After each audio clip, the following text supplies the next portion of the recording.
Assalamualaikum warahmatullahi wabarakatuh. Alhamdulillahirabbil alamin wa bihi nasta'inu ala umuri dunya waddin. Assalatu wassalamu ala asrofil anbiya'i wal mursalin wa ala alihi wasahbihi ajmain, amma ba'd.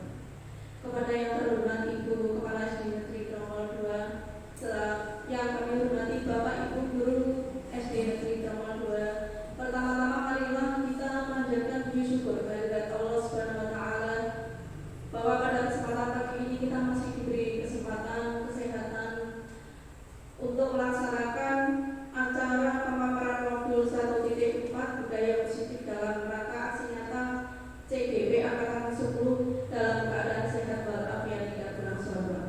Yang kedua, sholawat serta salam kita tujukan kepada junjungan kita Nabi Agung Muhammad Sallallahu Alaihi Wasallam yang telah memberikan suri teladan kepada kita semua dan yang akan kita harapkan syafaatnya besok di yang mulia.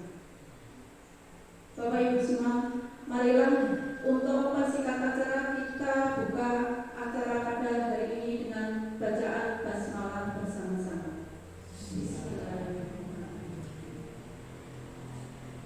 Kemudian acara yang kedua adalah sambutan dari kepala sekolah. Kepada Ibu Kepala Sekolah kami persilakan.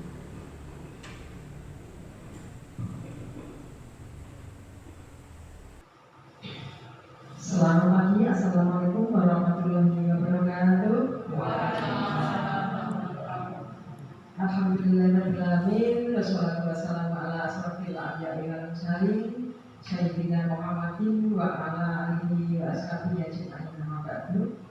Bapak Ibu yang saya hormati, puji syukur kehadirat Allah Subhanahu wa taala atas limpahan rahmat taufik serta hidayahnya kepada kita semua, sehingga pada saat ini kita masih diberi kekuatan, diberi kesehatan, sehingga kita bisa berkumpul, bersilaturahmi di SDN Tromol 2, tepatnya di ruang kelas 6. Ini dan 4 ya, mulai 4 dalam keadaan sehat walafiat, tidak ada suatu apapun. Tak lupa salawat serta salam yang senantiasa selalu kita haturkan kepada junjungan kita Nabi Agung Nabi Muhammad Sallallahu Alaihi Wasallam yang telah membawa kita dari zaman jahiliyah menuju ke zaman terang benderang seperti saat ini, dan yang tentunya selalu kita nantikan syafaatnya besok di yaumul qiyamah. Allahumma amin.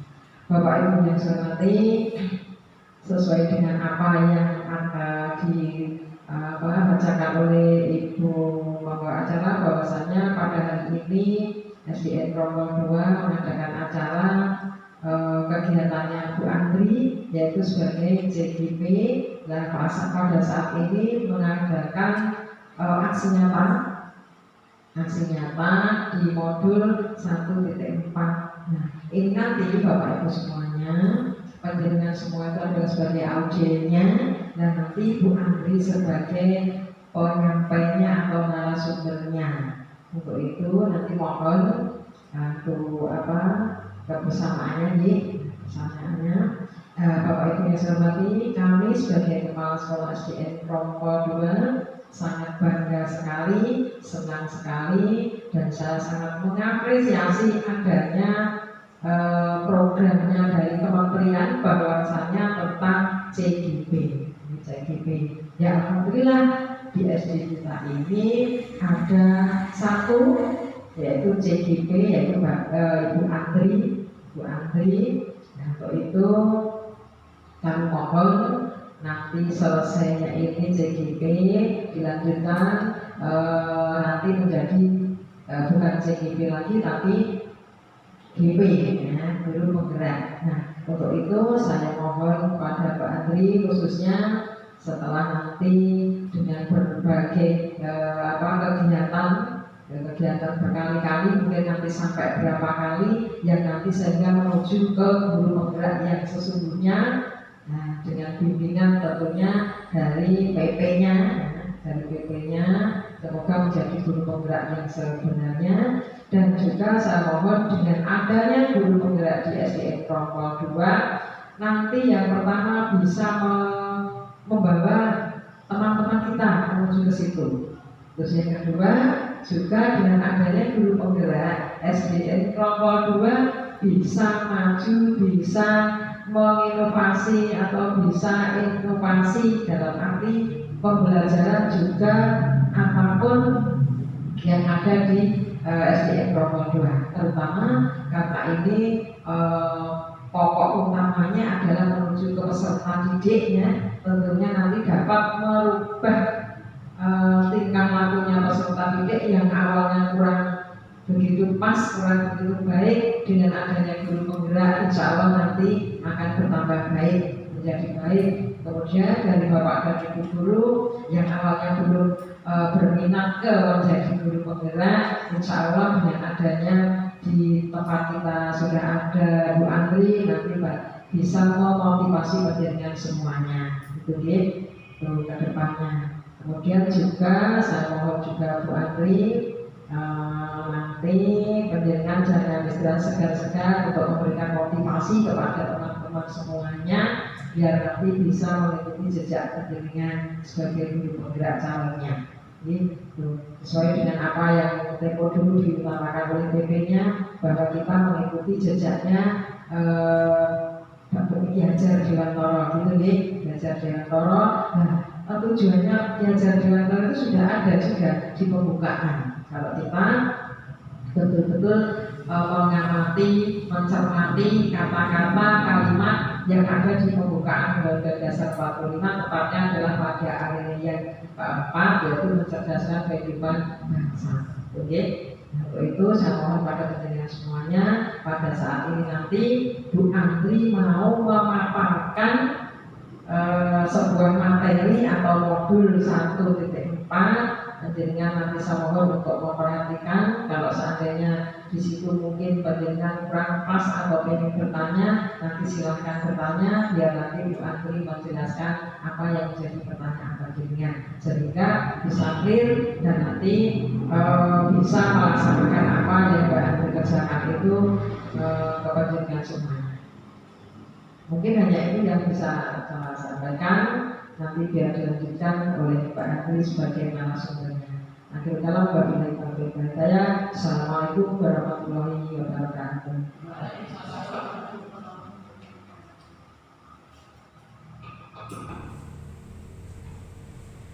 Demikian tadi sambutan dari Ibu Kepala Sekolah. Berikutnya adalah pemaparan materi modul kepada Ibu Andri Rahmawati, kami persilakan.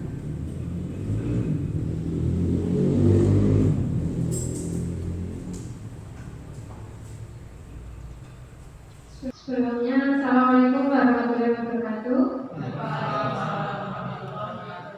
Yang saya hormati Ibu Kepala Sekolah SDN nomor 2, yang saya hormati Bapak Ibu Guru SDN nomor 2, terima kasih untuk waktu dan di sini saya diberi kesempatan untuk menyampaikan aksi nyata di modul 1.4 tentang budaya positif. Sebelum kita ke materi, untuk memecahkan suasana, kita ice breaking dulu ya.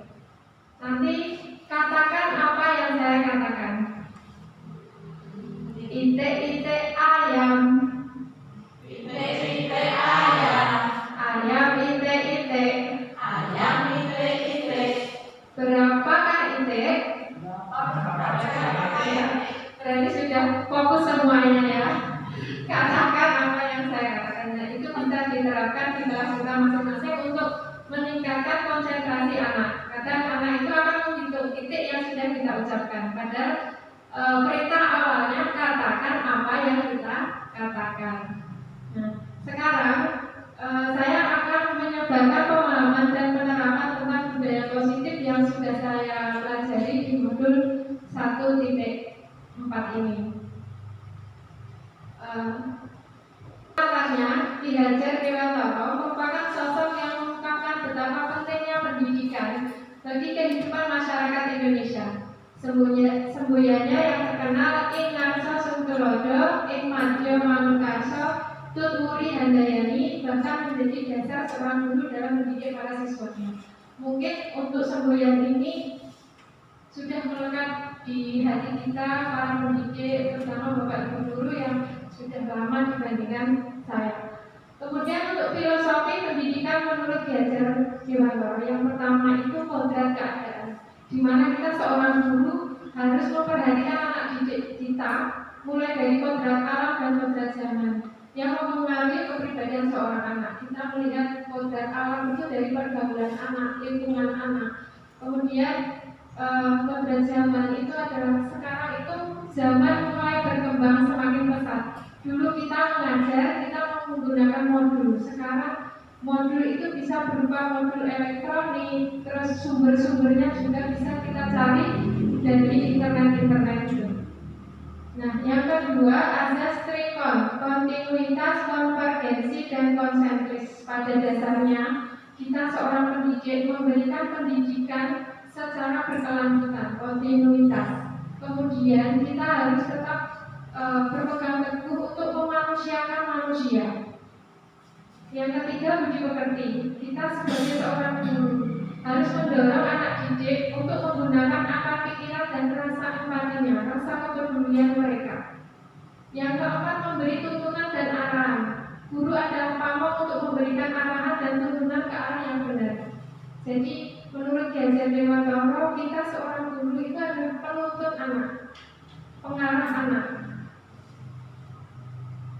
Kemudian untuk yang saya pelajari itu ada beberapa poin. Konsep inti budaya positif. Yang pertama, paradigma perubahan belajar, disiplin positif, nilai-nilai kebajikan, kebutuhan dasar manusia, motivasi perilaku manusia, keyakinan kelas, posisi kontrol guru, serta segitiga restitusi.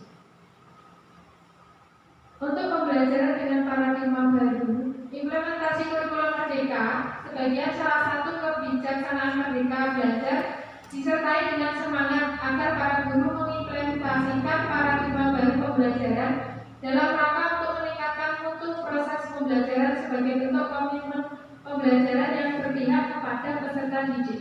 Jadi pada dasarnya untuk sekarang ini kita harus berpihak kepada peserta didik. Saya mendengar itu menghamba pada murid seperti itu. Nah, ini adalah pelajar Pancasila yang sekarang sangat dianjurkan. Profil pelajar pelajar Pancasila yaitu kebinekaan global, bergotong royong, kreatif, bernalar kritis, mandiri, beriman, bertakwa pada Tuhan Yang Maha Esa, dan berakhlak mulia. Ini adalah satu kesatuan di mana kita seorang guru memiliki tanggung jawab untuk menjadikan murid kita menjadi pelajar Pancasila. Kemudian miskonsepsi tentang kontrol. Psikiater dan pendidik Dr. William Glasser dalam kontrol teori yang kemudian hari dikembangkan dan dinamakan choice theory meluruskan beberapa miskonsepsi tentang makna kontrol. Ini adalah gambar di mana seorang guru memberikan pembelajaran, mengajar siswa. Mereka harus mengikuti apa yang kita perintahkan. Nah, ini suatu miskonsepsi.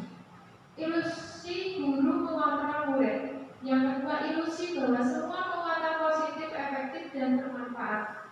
Kemudian ilusi bahwa kritik dan membuat rasa bersalah mampu menguatkan karakter. Yang terakhir, ilusi bahwa orang dewasa berhak memaksa. Ini adalah miskonsepsi yang terjadi selama ini. Kemudian berikutnya, bagaimana seseorang bisa berubah dari paradigma stimulus respon kepada pendekatan teori kontrol. Stephen R. Covey, Principle of Leadership 1991 mengatakan bahwa bila kita ingin membuat kemajuan perlahan, sedikit-sedikit ubahlah sikap atau perilaku Anda. Namun, bila kita ingin memperbaiki cara-cara utama kita, maka kita perlu mengubah kerangka acuan kita. Ubahlah bagaimana Anda melihat dunia, bagaimana Anda berpikir tentang manusia. Ubahlah paradigma Anda, skema pemahaman dan penjelasan aspek-aspek tertentu tentang realitas. Stimulus respon, terkadang realita atau kebutuhan kita itu kita menganggap sama. kelas, kebutuhan kita berbeda. Jadi antara terkadang kita mengajar seperti ini, tapi terkadang ada beberapa anak yang ternyata kebutuhan mereka itu berbeda. Kemudian semua orang melihat hal yang sama. Padahal untuk teori kontrol setiap orang memiliki gambaran yang berbeda. Kita mencoba mengubah orang agar berpandangan sama dengan kita, tapi kita berusaha memahami pandangan orang lain tentang dunia. Kemudian berikutnya perilaku buruk dilihat sebagai suatu kesalahan. Untuk teori kontrolnya semua perilaku memiliki tujuan.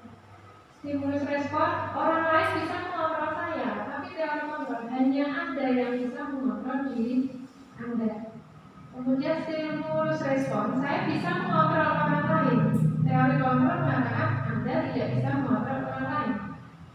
Stimulus responnya, pemaksaan ada pada saat tujuan gagal. Teori kontrolnya kolaborasi dan konsensus menciptakan pilihan-pilihan baru. Yang terakhir, model berpikir menang atau kalah. Kalau teori kontrol, model berpikir menang-menang. Jadi kita mengajak siswa kita untuk sukses. Nanti ada pembahasan untuk selanjutnya. Makna disiplin positif. Kata disiplin dimaknai menjadi sesuatu yang dilakukan seorang pada orang lain untuk mendapatkan kepatuhan. Ini yang terkadang kalau tidak disiplin, terkadang kita menghukum siswa.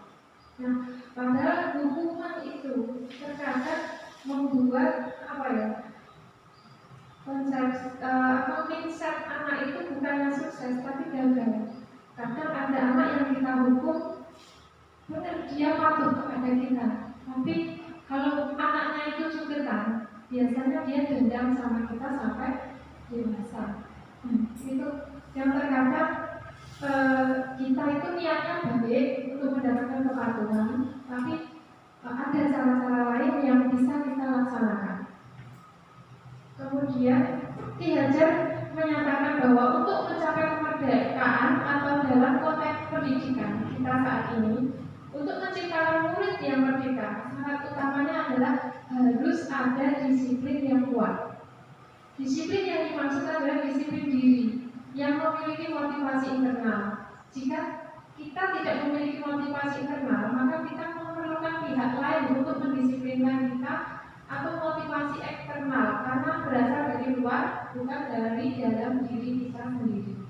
Dengan kata lain, seorang yang memiliki disiplin diri berarti mereka bisa bertanggung jawab terhadap apa yang dilakukannya, karena mereka mendasarkan tindakan mereka pada nilai-nilai kebajikan universal.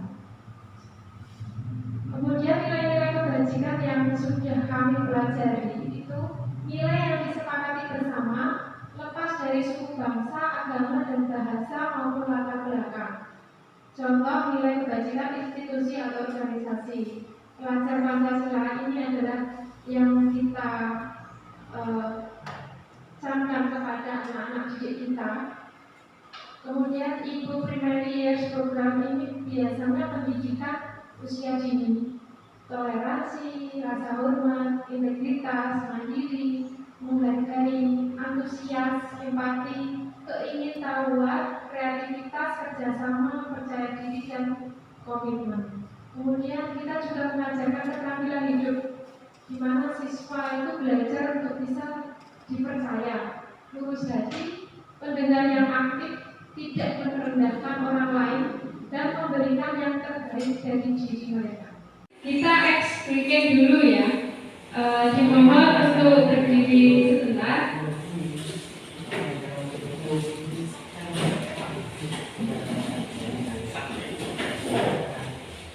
Ini saya kasih contoh dulu.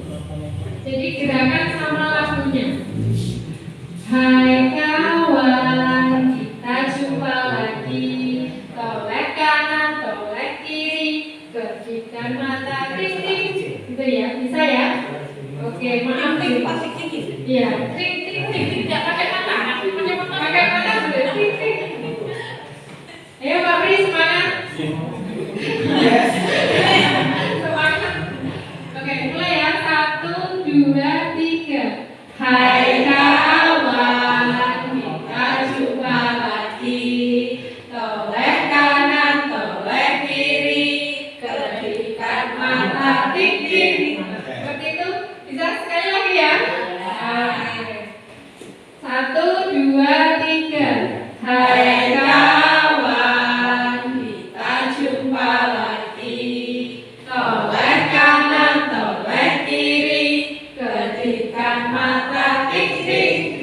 Oke, terima kasih. Masih semangat. Kemudian kebutuhan dasar manusia. Ini yang perlu kita ketahui, di mana setiap manusia itu memiliki kebutuhan dasar. Kebutuhan untuk bertahan hidup, kebutuhan untuk mendapatkan kebebasan, kebutuhan untuk diterima dan disayang, kemudian kebutuhan kesenangan dan kebutuhan kekuasaan.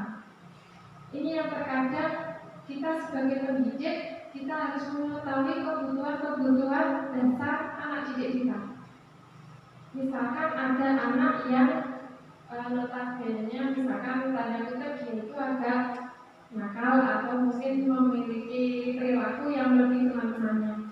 Kita cari tahu kebutuhannya dia apa. Apakah di rumah dia kurang bebas, atau dia kesenangannya kurang, mungkin sering dimarahi bapak ibunya tanpa orang tuanya itu memberikan alasan yang jelas. Kemudian dia itu kekurangan kasih sayang atau apa. Kemarin waktu kita Zoom bersama Bapak Pasir, kita diberikan sebuah kasus di mana ada seorang anak didik kita, kemudian dia itu sering mengambil makanan temannya, dan kita disuruh untuk mencari kira-kira anak yang seperti itu dia kekurangan kebutuhan apa. Nah, kita disuruh untuk mencari tahu kebutuhan-kebutuhan dasar manusia ini. Jadi kita tidak boleh menghakimi kamu itu ini, tidak boleh. Jadi kita ketahui dulu kebutuhan dasarnya dia. Mungkin dia di rumah kekurangan kasih sayang. Kita sebagai gurunya bisa memberikan kasih sayang walaupun kita hanya terbatas waktu dari jam 7 sampai jam 2 ataupun jam 3. Tapi setidaknya kita sudah memberikan sesuatu yang dia butuhkan. Kemudian untuk berikutnya motivasi perilaku manusia. Motivasi intrinsiknya itu pada dasarnya untuk menjadi orang yang mereka inginkan dan menghargai diri sendiri dengan nilai-nilai yang mereka percaya. Kemudian motivasi yang dari luar itu yang pertama untuk menghindari ketidaknyamanan atau hukuman. Yang kedua untuk mendapatkan imbalan atau penghargaan dari orang lain. Nah, seperti ini kan motivasi anak itu bisa dari diri mereka sendiri maupun orang lain. Kemudian ini adalah perbedaan antara hukuman, konsekuensi, dan restitusi.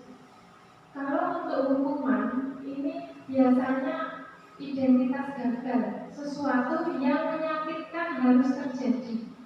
Kemudian tidak nyaman untuk murid atau anak untuk jangka waktu yang panjang. Korban tidak mendapatkan keadilan, kemudian murid atau anak akan tersakiti. Perilaku pasif agresif meningkat. Sistem tidak akan berjalan bila murid tidak kuat. Berlaku hanya pada sebuah institusi, tidak berlanjut pada kehidupan nyata. Peraturannya adalah kamu harus, seperti itu. Terkadang sesuatu yang untuk saat ini tidak boleh kita lakukan. Negatifnya itu awas kalau dilakukan lagi ya, nanti awas kamu. Nah, seperti itu kan ancaman. Nah, itu adalah hukuman-hukuman yang menjadikan anak itu ke identitas gagal. Kemudian mode paksaan mendorong menyalahkan diri, konsep diri guru, murid atau anak belajar menyembunyikan kesalahan. Terkadang karena takut dimarahi bapak ibu guru, mereka berbuat kesalahan, mereka tidak mau berbicara. Mereka memilih untuk diam. Kemudian mencoba mengontrol anak dengan penguatan negatif, membayar imbas kesalahan. Dampak pada murid marah, merasa bersalah, rendah diri, mengasingkan diri. Tiba-tiba tidak diharapkan atau sangat melukai. Dan ini dibuat oleh guru. Menyakitkan guru menjalani konsekuensi dengan menyalahkan, mengkritik, menyindir, dan merendahkan. Kalau konsekuensi itu dia berbuat kesalahan, ada akibatnya. Itu adalah konsekuensi. Sesuatu harus terjadi, kemudian tidak nyaman untuk murid atau anak untuk jangka waktu pendek. Korban bisa diabaikan, murid atau anak dibuat tidak nyaman. Penguatan hanya bertahan dalam jangka waktu pendek. memerlukan monitoring dan supervisi terus-menerus dari guru, membantu penerapan mengikuti peraturan dalam masyarakat. Apa peraturannya? Mampukah kamu melakukannya? Terima kasih. Kemudian murid atau anak menghormati peraturan, karena kalau saya nanti tidak memakai seragam ketat, saya dihukum. Saya mendapatkan konsekuensi, misalkan konsekuensinya apa yang sudah tertulis di sekolah. Lakukan apa yang saya katakan. Nah, ini salah satu contoh yang dilakukan. Iya, konsekuensinya seperti itu. Kemudian stimulus responnya mendorong kepatuhan. Jadi siswa itu harus patuh. Konsep diri baik, murid anak belajar taat peraturan, mencoba mengontrol anak dengan penguatan positif, kehilangan hak waktu jeda seorang diri, penahan, sudah diketahui masuk akal, dibuat oleh guru dan murid atau anak, membantu guru menyatakan peraturan, melakukan peringatan dan menerapkan konsekuensi. Nah, itu saat ini itu yang didemonstrasikan itu adalah restitusi, Bapak Ibu. Jadi restitusi itu pilihan.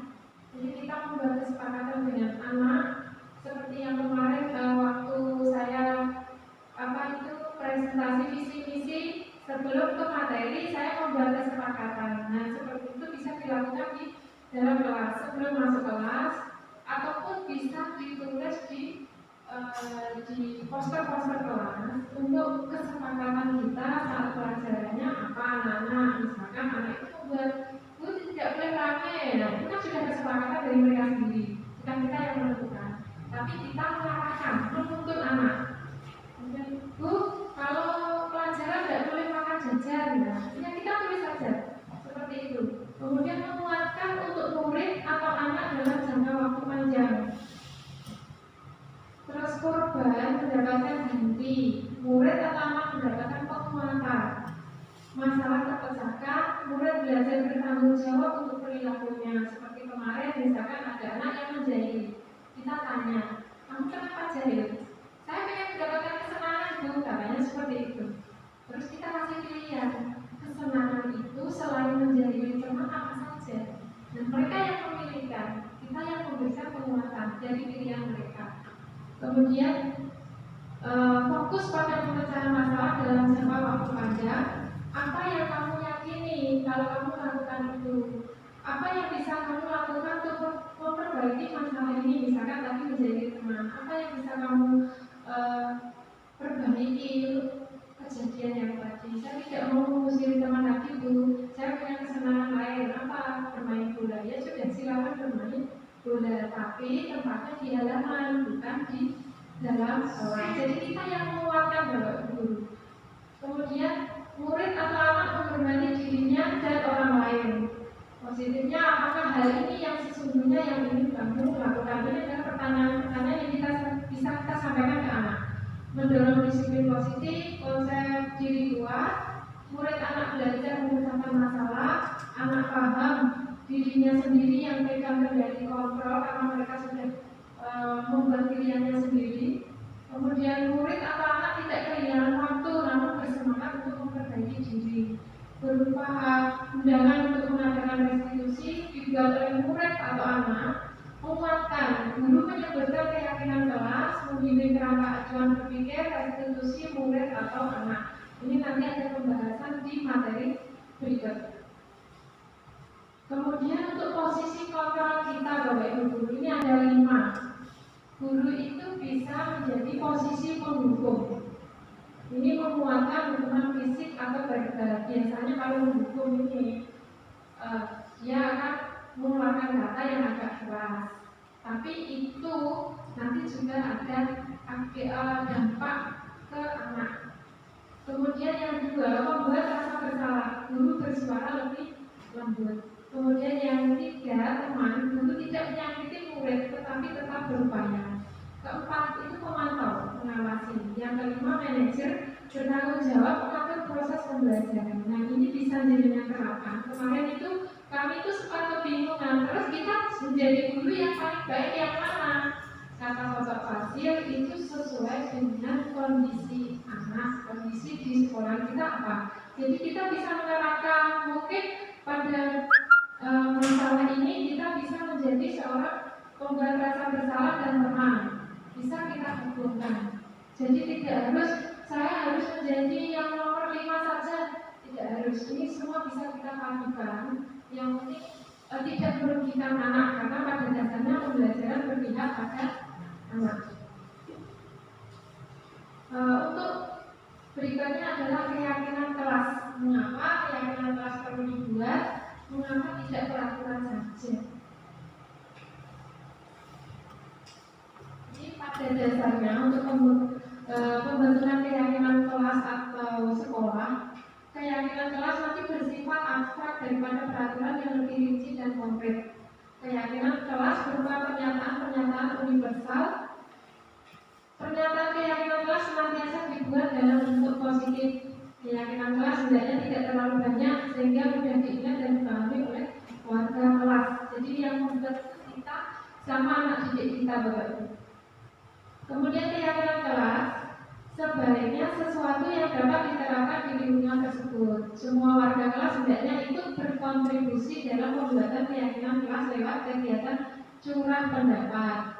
Bersedia meninjau kembali keyakinan kelas dari waktu ke waktu. Jadi untuk keyakinan kelas ini, misalkan saya membuat keyakinan kelas 3, datang tepat waktu, masyarakat itu dengan tepat waktu, berbicara sopan, selalu rukun dengan teman-temannya. Ini sesuai dengan yang ada di kelas 3. Misalkan mau ditambahi atau mau dikurangi atau apa itu tergantung panjenengan sama muridnya panjenengan, sesuai dengan kondisi di kelasnya panjenengan. Jadi intinya ini, kita membuat keyakinan. Nanti keyakinan ini bisa kita pakai, Bapak Ibu. Misalkan anak itu membuat kesalahan atau membuat apa, bisa kita pakai untuk menyelesaikan masalah yang sedang dihadapi. Keyakinan kelas kemarin apa saja? Nah, sekarang kita tulis ke dalam kertas ini ya. Siap?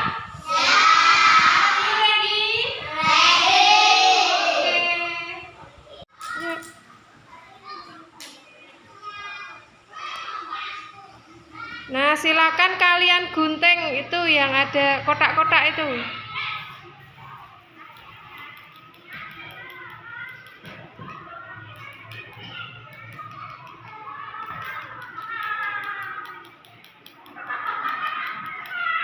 Nanti kalau sudah digunting dikasihkan ke teman-teman kalian.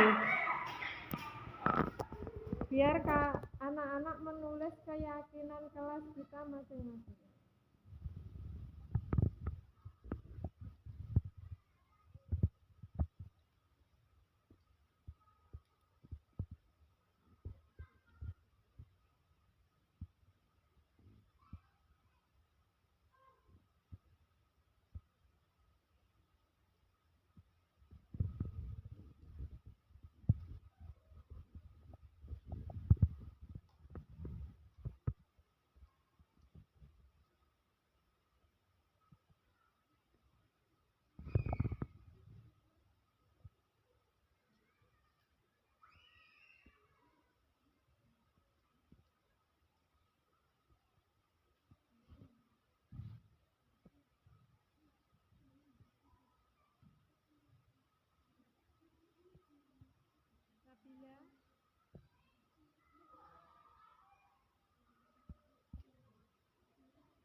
Kalian hias tulisannya sebagus mungkin.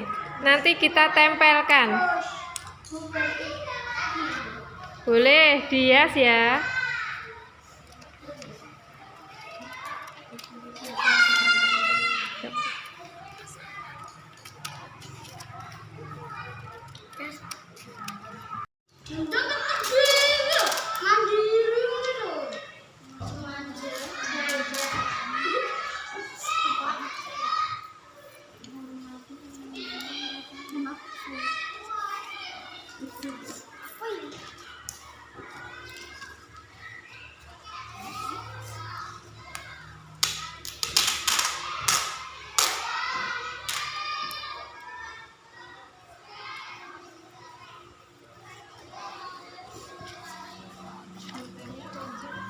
Penghapus.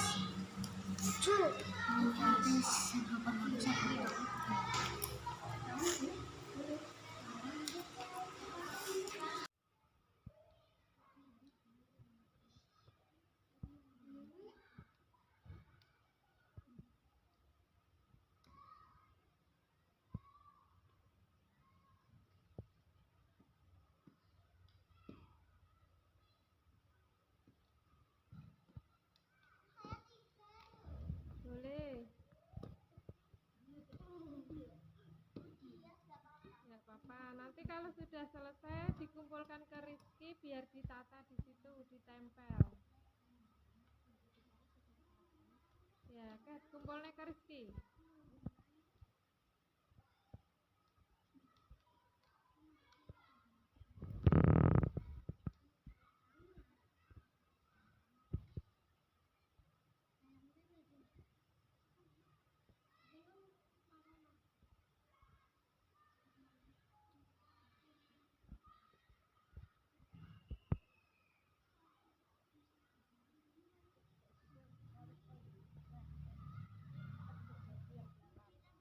Ya bebas, mau ditempel seperti apa, dibentuk piye bebas. Yang sudah selesai dikumpulkan ke Rizky. Silahkan ditempel. Mau dibentuk bagaimanapun bebas.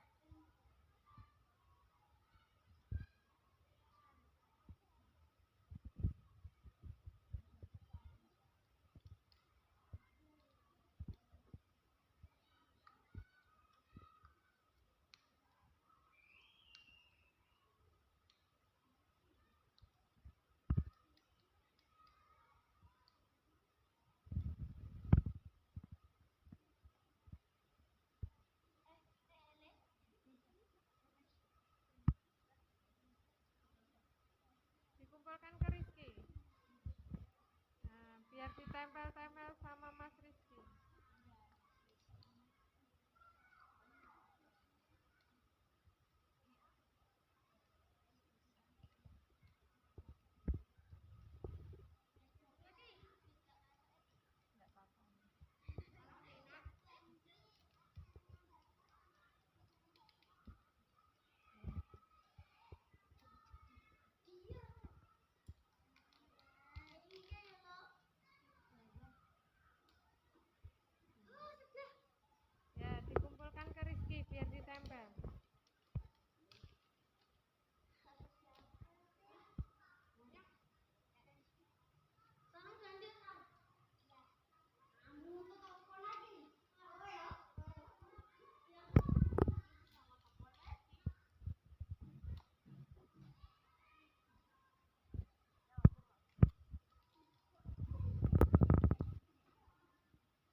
ditempel di dinding.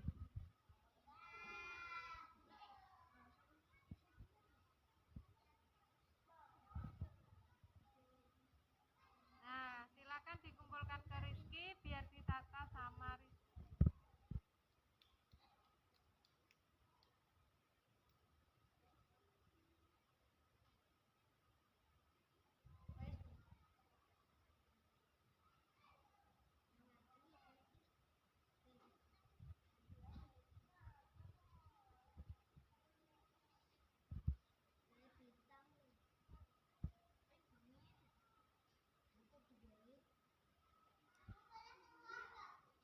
Boleh. Yang sudah selesai boleh istirahat.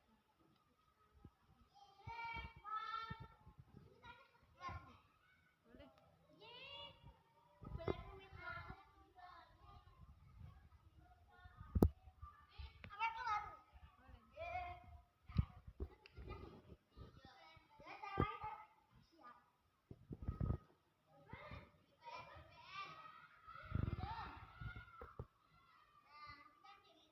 Di atas, kan yang atas.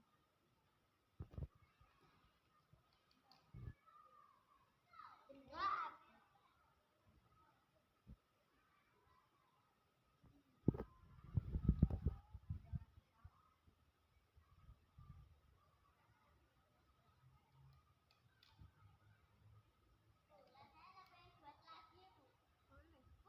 Nanti ditempel.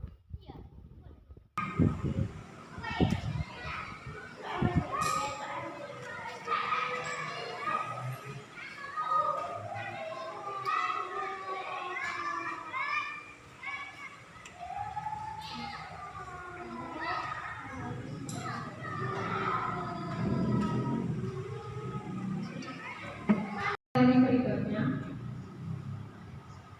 segitiga restitusi. Segitiga restitusi adalah suatu proses dialog yang dilakukan guru agar menghasilkan murid yang mandiri dan bertanggung jawab. Nah, misalkan ada anak yang yaitu saat ini membuat masalah, misalkan seperti itu. Kita ajak duduk bersama, boleh di kantor atau di ruang yang sekiranya kita bisa nyaman ngobrol sama anak didik kita. Kemudian yang pertama, menstabilisasi identitas. Kamu tadi berbuat apa? Misalkan dia menjadi teman. Kita bilang setiap orang pasti pernah melakukan kesalahan. Kamu bukan satu-satunya yang pernah melakukan ini. Jadi kita menstabilisasi identitasmu. Kemudian yang kedua itu validasi tindakan yang salah. Kamu tentu punya alasan mengapa melakukan itu. Kita tanya dulu. Adakah cara yang lebih efektif untuk mendapatkan apa yang kamu butuhkan? Misalkan saya suka menjadi teman-teman saya karena itu kesenangan. Intinya dia itu ingin guyon, tapi terkadang ada anak yang tidak suka jadi seperti itu. Terus kita tanya, ada cara yang efektif untuk mendapatkan yang kamu butuhkan selain menjadi teman-teman kamu? Kemudian setelah dia menjawab, kita tanya keyakinan kelas apa yang telah kita sepakati. Jadi di awal masuk, misalkan semester 1, kita sudah membuat keyakinan bersama teman-teman. Jadi kalau ada anak yang melanggar, kita tanya keyakinan apa yang telah kita sepakati. Jadi kita tidak sepenuhnya kamu harus seperti ini, tapi kita sudah membuat keyakinan, kesepakatan bersama. Kemudian setelah itu kamu ingin menjadi orang yang seperti apa? Misalkan saya itu pengen jadi polisi, saya pengen jadi ini. Nah, kita kuatkan. Kalau mau jadi polisi itu harus seperti ini, seperti ini. Seperti itu Bapak Ibu Guru.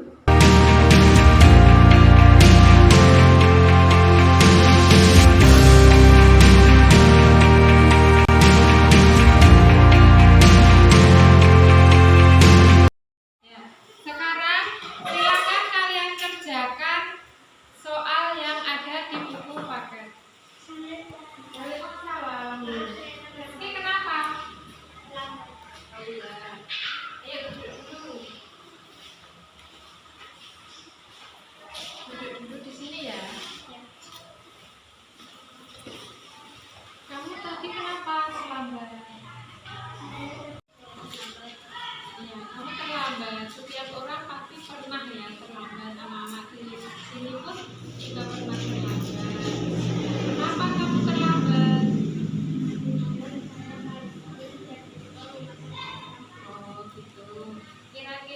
ada tidak cara yang efektif agar kejadian ini tidak terulang kembali?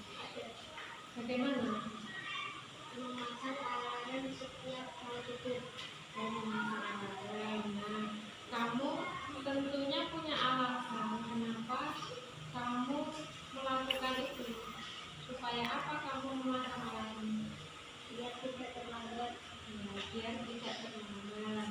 Nah, kira-kira keyakinan kelas apa yang telah kita sepakati kemarin?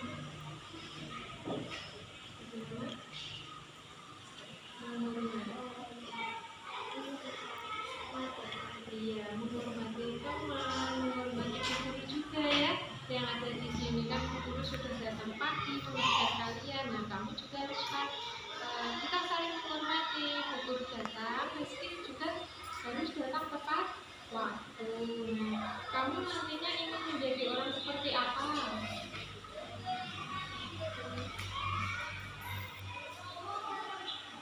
Pengen jadi apa nanti kalau sudah besar?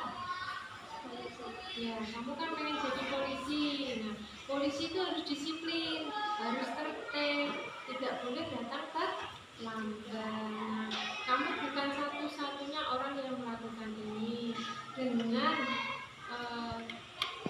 kamu ingin memasang alarm, berarti kamu sudah memiliki tindakan yang bagus agar tidak terlambat, supaya kamu nanti disiplin terus, masuk tepat waktu, dan kamu lulus sekolah bisa menjadi seorang polisi yang berdedikasi baik, ya. Nah, jangan ulangi lagi ya.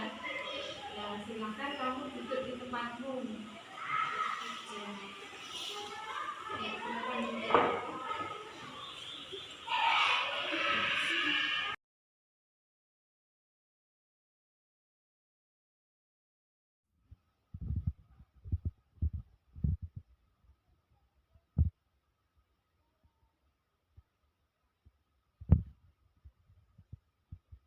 Tadi kenapa? Berantem masalah apa? Saya pinjam penghapus tapi nggak dibolehin Mbak Cuma. Setiap orang pasti punya kesalahan ya.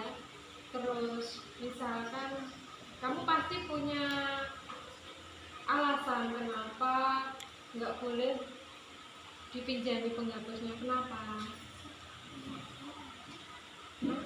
Ini kan pinjam penghapusmu. Terus kenapa tidak boleh? Nah, sebaiknya bagaimana? Iya, harus meminjami. Kan cuma penghapus toh.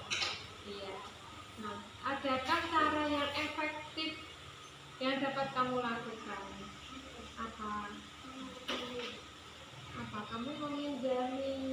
Kamu harus meminjami temanmu. Ya, kan cuma penghapus. Jadi kalau kita punya sesuatu itu jangan dipakai sendiri, tapi boleh temannya mau pinjam, oke silakan, tidak apa-apa, tuh ya. Nah, kamu tentunya punya alasan kenapa tadi tidak boleh pinjam penghapus. Alasanmu kenapa tidak boleh meminjam? Penghapusnya tetap habis, tapi kan bisa beli lagi, ya. Terus suatu saat ketika kamu lupa membawa penghapus, nanti kamu gantian, bisa pinjam miliknya Salsa, ya. Kalau punya sesuatu itu berbagi dengan teman. Kamu keyakinan kelas apa yang sudah kamu yakini kita sepakati kemarin? Iya, menghargai orang lain. Terus kemarin ada harus berbagi dengan teman, tidak hanya mainan, tapi alat tulis pun juga boleh berbagi. Nah, kamu nanti kalau sudah besar ingin menjadi orang seperti apa? Kamu pengen jadi bolan, kamu pengen jadi apa? Sebagai seorang kawan, sebagai seorang guru itu harus bisa menjadi teladan yang baik. Nah, itu bisa kamu mulai dari sekarang, ya. Nah, sekarang kamu bukan satu-satunya orang yang pernah melakukan ini. Jadi tidak apa-apa tadi, tapi setelah itu harus saling memaafkan. Ayo maafkan dulu, nanti nanti bermain lagi ya, belajar bareng lagi ya. Sudah, kembali ke tempat kalian. Kenalkan, nama saya Rizky, saya dari SDN Prambors 2. Saya senang tadi Bu Andri juga marah-marah saat saya terlambat, dan saya semakin semangat untuk belajar dan meraih cita-cita. Nama saya Salsa, saya kelas 3. Nama saya Syakila, saya saya senang karena Bu Andri tidak marah-marah.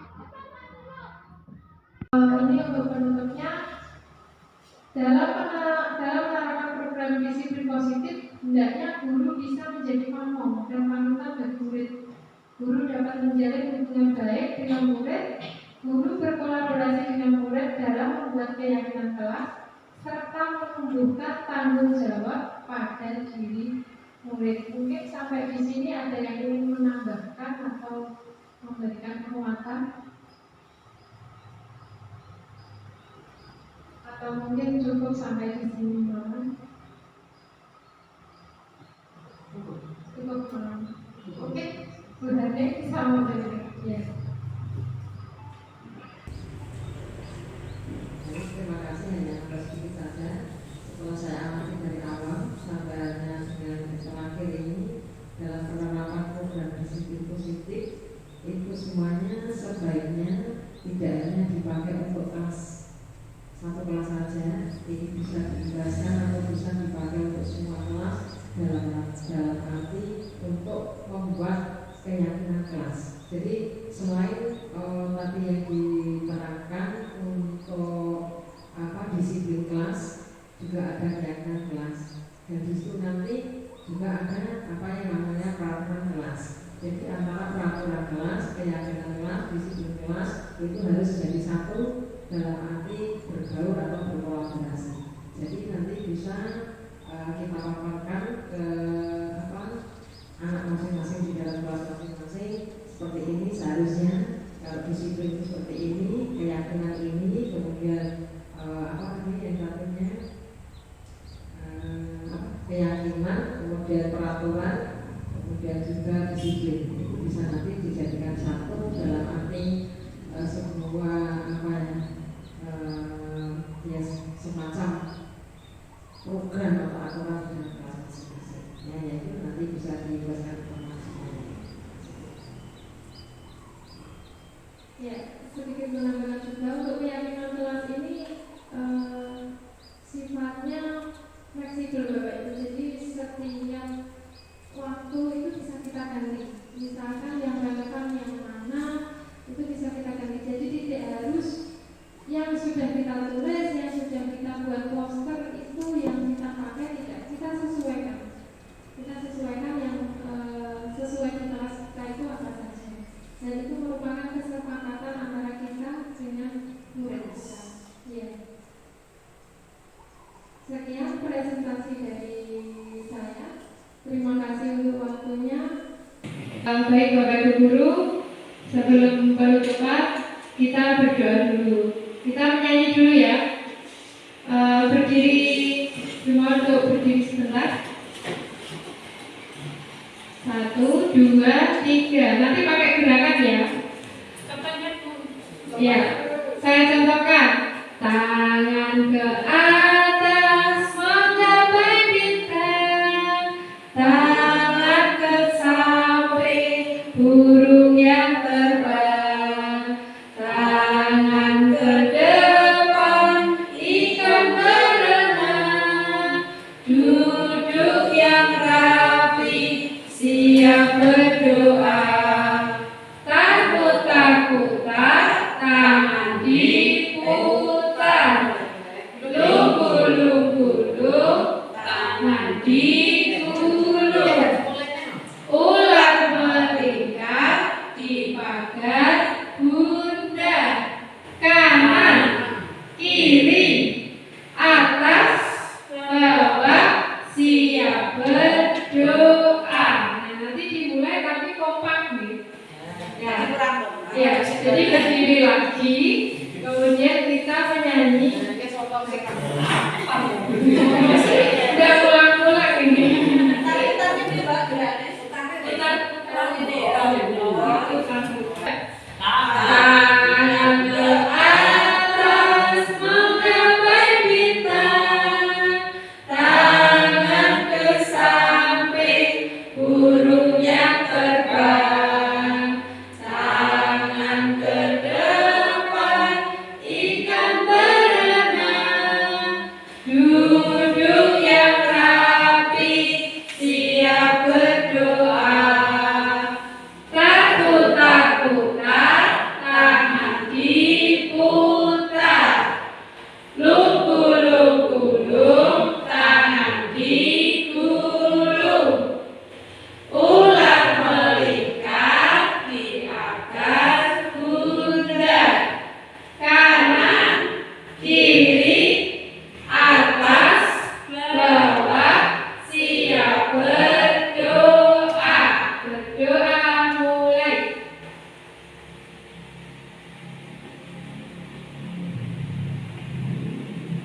Selesai. Assalamualaikum warahmatullahi wabarakatuh.